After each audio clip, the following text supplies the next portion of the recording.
All right, so this is Module 4, 8th grade, Lesson 13, the graph of a linear equation with those two variables. So now we're going to kind of make these big tables, and we're going to plot them on a coordinate plane. But again, I'm not going to graph today. I want you guys to put this on a separate sheet of graph paper. And don't forget that you need to number your graph paper. So number 1 goes with table 1, number 2 goes with table 2, and so on. So make sure that you are being neat and organized with your work to make it easier. All right, so it says pick at least 10 solutions. So I'm going to pick 10. I'm going to pick various numbers so we can have a large graph. All right. Now, I am going to pick just a couple fractions. I'll keep it easy and make them in halves because sometimes we don't always get to pick our values for X and Y. And you need to know what to do in the case that there is a fraction given to you. So just a couple for today. So we're going to say 1, let's do that 1.5. 2, 3, let's do one more fraction. All right, so that's the end of our fractions. 4. Now, what if they give us negative numbers? We kind of need to know what to do with those. So I'm just going to pick a couple negative numbers. I'm also trying to keep these numbers small. If I went 1 through 10, my graph could get rather large. So just keeping this on the hindsight of keeping the numbers less than 5 makes it nicer, even if you have to go into negatives. All right. So I'm going to go ahead and transfer this in. These are my values for X. I'm going to plug those in here. So it'll be 3 times 1 plus Y equals negative 8. 3 times 1.5 plus Y equals negative 8. Whoops. 3 times 2 plus Y equals negative 8. 3 times 3 plus Y equals negative 8. 3 times 3.5 plus Y equals negative 8. 3 times 4 plus Y equals negative 8. All right, and I think you kind of get the idea here. Go ahead and fill in the rest of your equations.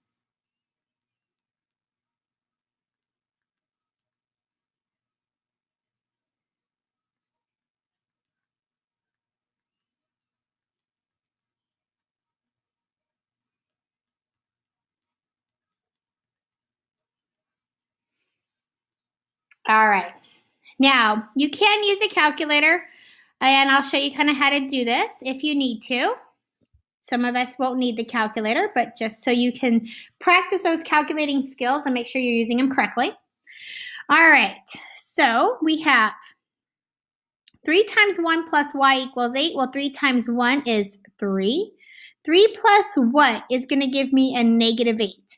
So again, if you're not real sure, you know you're going to have to subtract that 3 from that negative 8.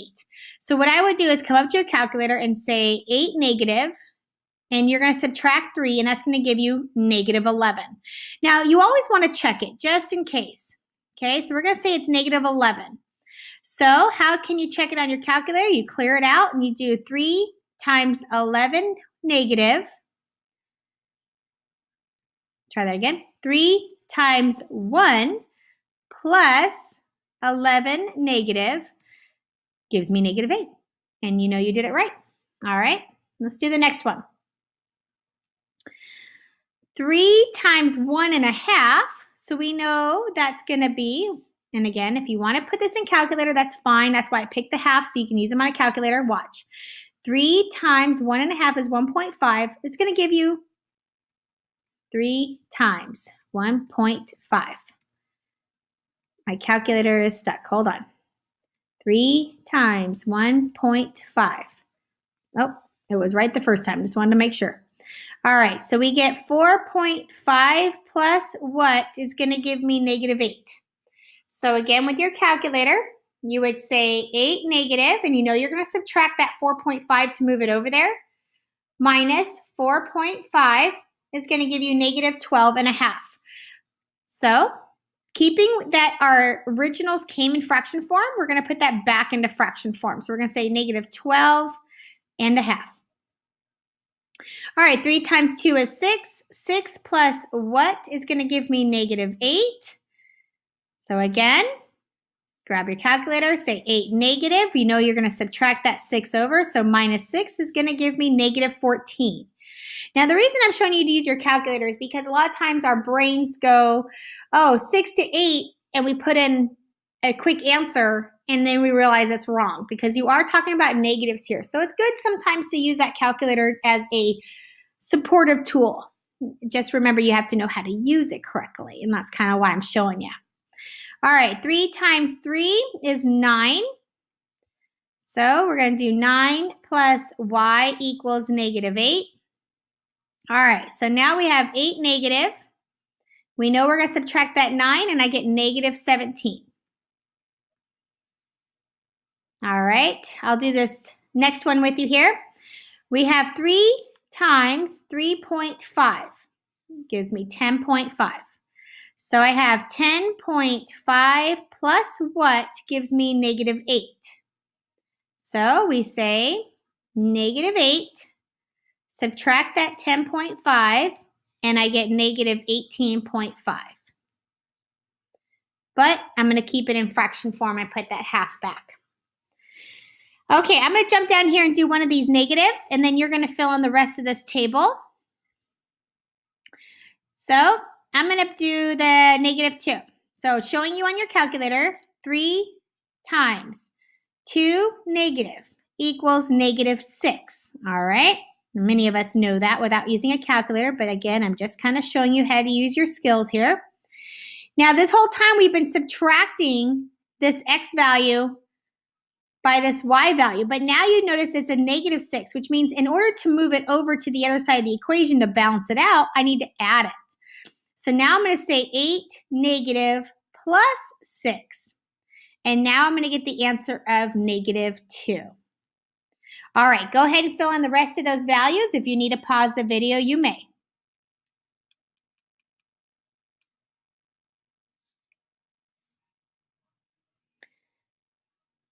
All right, now it's asking you to graph and then describe the shape of the graph. If you graph this correctly, using at least 3 of those points, you should notice that the graph is a straight line. Another thing that gives it away is there's no square roots or any powers, things like that that would cause the graph to curve. All right, so since it's a straight linear equation, hence the word linear, then it should be a line. If you wound up graphing this and it wasn't a straight line, you may want to check your graph. All right, let's go to the next one here, number 2. Again, pick 10 solutions to work with this, all right? But this time I'm going to plug in for y. Why am I doing that? Because my x is by itself. So sometimes make your life a little easier. Do less work if you can.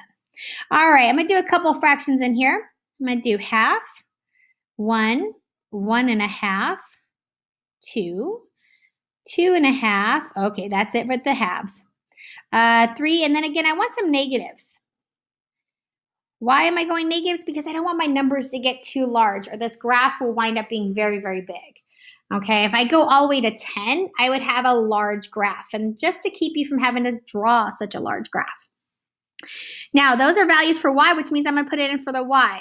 And I chose that because my x was isolated this time. So x minus 5 times half equals 11. X take away 5 times 1 equals 11. X take away 5 times 1.5 equals 11. All right, you get the idea. Go ahead and fill in the rest of your table.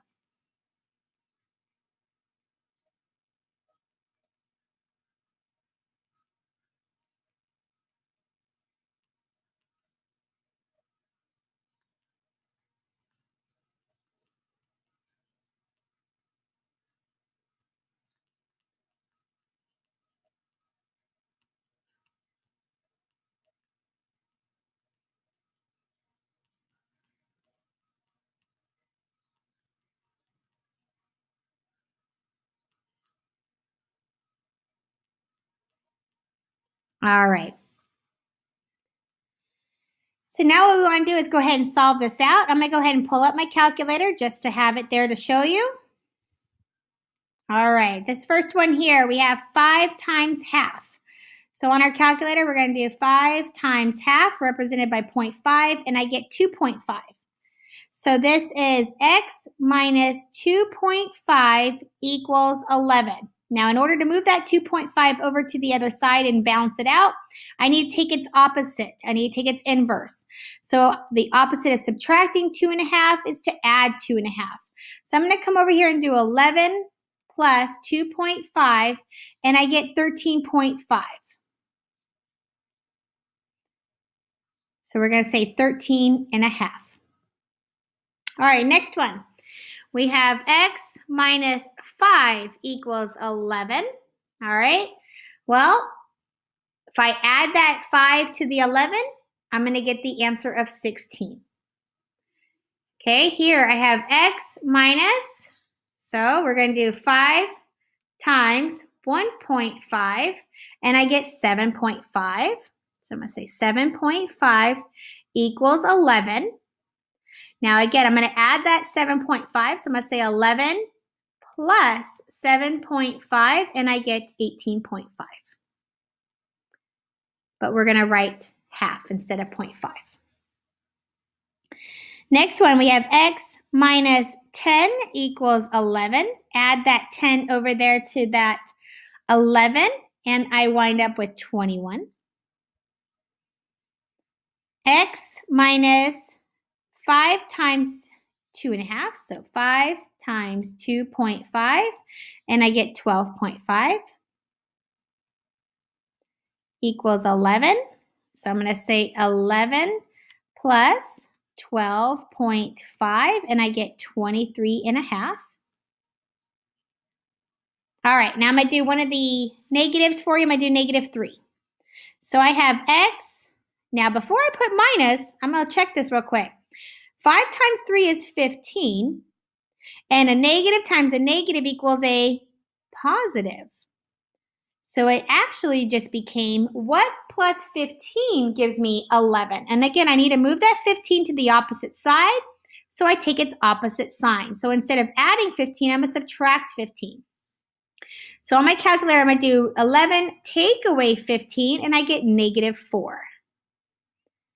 All right, go ahead and pause this video so you can fill out the rest of this table and graph this. And then you should be able to answer the question below that asks you what type of shape is this graph.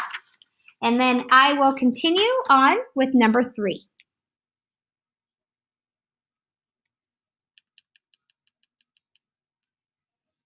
Okay, so number 3, you're going to turn to your partner and compare your graphs with each other. Do your graphs look the same?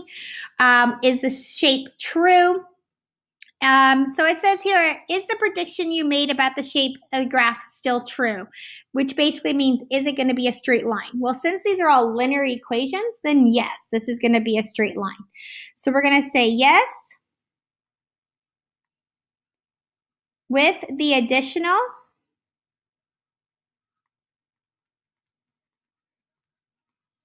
points that we provided here. We gave extra points. Doesn't matter. The graph is still a line. You can add as many points as you want as long as you're using the same equation each time. It's going to continue to be linear because the equation was a linear equation. All right, and then go ahead and compare the next one with your partner and write your prediction in here. Should write it in the same format as this one here. All right, last question here. We're going to actually skip number 6.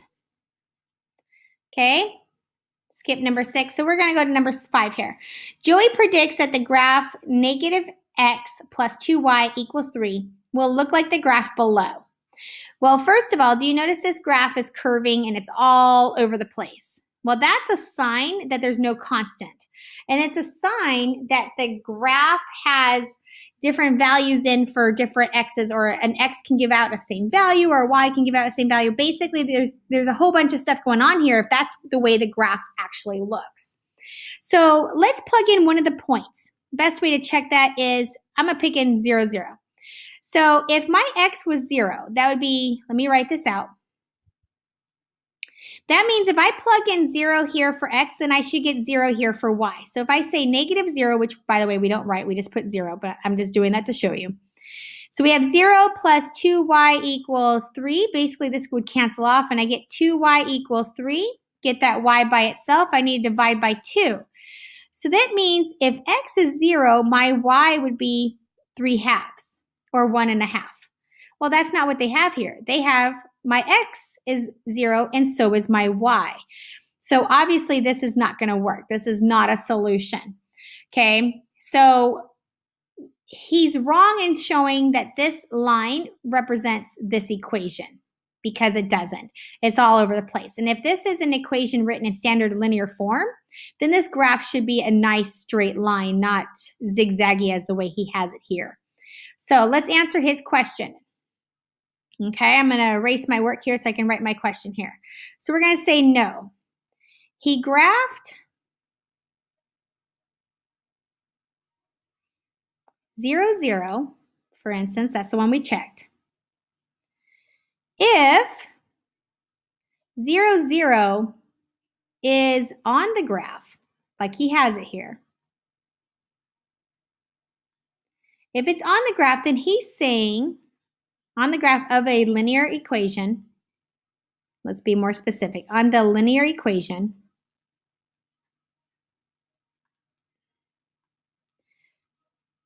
if it's on the graph, then it is considered to be a solution. So we're going to say it will be a solution, which means I should get the answer of 0, 0. And unfortunately, I did not. However, 0, 0 is not a solution. If x equals 0, then y would equal 3/2. All right, so since we got a different answer there, then obviously that is not a line representation of that equation. All right, and that's the end of this lesson.